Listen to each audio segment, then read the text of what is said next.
அண்டமாய் அவனியாகி அறியொணா பொருளதாகி தொண்டர்கள் குருவுமாகி புகழறு தெய்வமாகி எண் திசை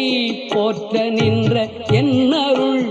ஈசனான பெண் திரள் சரவணத்தான் தினமும் என் சிரசை காக்க அண்டமாய் அவனியாகி அறியொணா பொருளதாகி தொண்டர்கள் குருவுமாகி புகழறு தெய்வமாகி எண் திசை போற்ற நின்ற என்னருள்